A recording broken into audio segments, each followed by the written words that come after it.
ചർച്ച അപ്ഡേറ്റ്സിലേക്ക് സ്വാഗതം. വെനിസ്വേലയെ നടുക്കിയ ഇരട്ട ഭൂകമ്പത്തിൽ ദുരിതമനുഭവിക്കുന്നവർക്ക് അടിയന്തര ധനസഹായവുമായി ലിയോ 14 പാപ്പ. ദുരിതാശ്വാസ പ്രവർത്തനങ്ങളുടെ ആദ്യഘട്ടമായി മാർപ്പാപ്പ €1,00,000 ധനസഹായം പ്രഖ്യാപിച്ചു. വത്തിക്കാന്റെ ഔദ്യോഗിക ജീവകാരുണ്യ വിഭാഗം വഴിയാണ് ഈ തുക ദുരന്തബാധിതർക്കായി കൈമാറുക. കഴിഞ്ഞ ബുധനാഴ്ച വൈകിട്ടാണ് വെനിസ്വേലയെ പിടിച്ചുകുലുക്കിയ 2 ശക്തമായ ഭൂചലനങ്ങൾ ഉണ്ടായത്.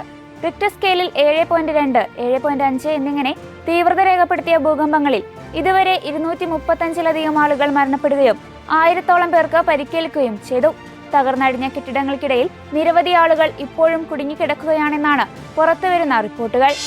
വിശുദ്ധ കുർബാന മധ്യേയുള്ള വചനപ്രഘോഷണം നടത്താൻ അൽമായർക്ക് അനുമതി നൽകണമെന്ന ജർമ്മനിയിലെ കത്തോലിക്ക മെത്രാൻ സമിതിയുടെ ആവശ്യം തള്ളി വത്തിക്കാൻ.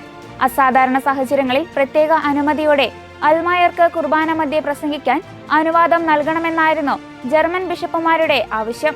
എന്നാൽ വത്തിക്കാന്റെ ആരാധനയും കൂദാശയുമായി ബന്ധപ്പെട്ട കാര്യങ്ങൾക്കായുള്ള ഡിക്കാസ്ട്രി ഈ ആവശ്യം നിരാകരിക്കുകയായിരുന്നു. ഡിക്കാസ്ട്രി തലവൻ cardinal Arthur Roche, secretary archbishop Vittorio Francesco Viola എന്നിവർ ഒപ്പുവെച്ച 5 പേജുള്ള കത്തിലാണ് വത്തിക്കാൻ തങ്ങളുടെ ഔദ്യോഗിക നിലപാട് വ്യക്തമാക്കിയത്. വീര്യം കുറഞ്ഞ മദ്യോൽപാദന നീക്കം UDF തള്ളണമെന്ന് KCBC മദ്യവിരുദ്ധ commission chairman bishop Ambrose Puthenveettil. ആഗോള ലഹരിവിരുദ്ധ ദിനാചരണത്തിന്റെ ഭാഗമായി നൽകിയ സന്ദേശത്തിലാണ് ബിഷപ്പ് ഇക്കാര്യം പറഞ്ഞത്. ജനവികാരത്തെ മറികടന്ന് ഒരു മുന്നണിക്കും സർക്കാരിനും ജനവിരുദ്ധ നയത്തോട് കൂറു പുലർത്താനാവില്ല. വീര്യം കുറഞ്ഞ മദ്യം ഉൽപ്പാദിപ്പിച്ച് വിതരണം ചെയ്താൽ വിദ്യാർത്ഥികൾ പോലും ഈ വിപത്തിൽ ചെന്നുപെടാനുള്ള സാധ്യതയുണ്ടെന്ന കഴിഞ്ഞ സർക്കാരിന്റെ കാലത്ത് എക്സൈസ് കമ്മീഷണർ ഋഷിരാജ് സിംഗ് നൽകിയ റിപ്പോർട്ടിനെ ഈ സർക്കാരും കണക്കിലെടുക്കണം. UDFന്റെ മദ്യനയത്തിലുള്ള പാരമ്പര്യവും മാനിഫെസ്റ്റോയും മുഖവിലക്കെടുക്കണം. പൊതുസമൂഹത്തിന് അപകടകരമായ മദ്യനയത്തിന് സർക്കാർ മുതിർന്നാൽ അത് ശക്തമായ പ്രതിഷേധത്തിന് കാരണമാകുമെന്നും അദ്ദേഹം കൂട്ടിച്ചേർത്തു.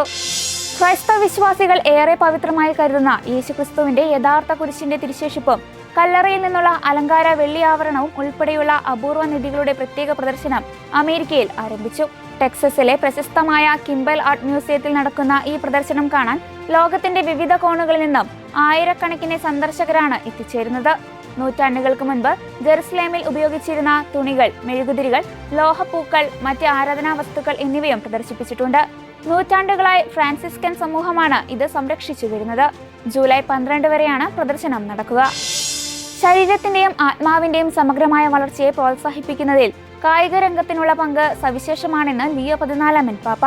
ജൂൺ 25-ന് ഇറ്റാലിയൻ സ്വിമ്മിംഗ് ഫെഡറേഷൻ അംഗങ്ങളായും അന്താരാഷ്ട്ര നീന്തൽ ചാമ്പ്യൻഷിപ്പിൽ പങ്കെടുക്കുന്ന കായിക താരങ്ങളുമായി നടത്തിയ പ്രത്യേക കൂടിക്കാഴ്ചയിലാണ് പാപ്പ ഇക്കാര്യം വ്യക്തമാക്കിയത്. റോമിലെ ചരിത്രപ്രസിദ്ധമായ ഫോറോ ഇറ്റാലിക്കോ സ്വിമ്മിംഗ് സ്റ്റേഡിയത്തിൽ ജൂൺ 26 മുതൽ 28 വരെയാണ് 62ാമത് സെത്തെ കോളി ട്രോഫി നടക്കുന്നത്. വരാനിരിക്കുന്ന യൂറോപ്യൻ ചാമ്പ്യൻഷിപ്പിനും മെഡിറ്ററേനിയൻ ഗെയിംസിനും മുന്നോടിയായുള്ള അവസാന യോഗ്യതാ മത്സരം കൂടിയാണിത്. ശരിയായ രീതിയിൽ സമീപിച്ചാൽ കായികരംഗം ശരീരത്തിനും ആത്മാവിനും ഒരു ഔഷധമായി പ്രവർത്തിക്കുമെന്ന് പാപ്പ തന്റെ പ്രസംഗത്തിൽ പറഞ്ഞു. ഇതോടെ ചർച്ച അപ്ഡേറ്റ്സ് പൂർണ്ണമാകുന്നു. നന്ദി.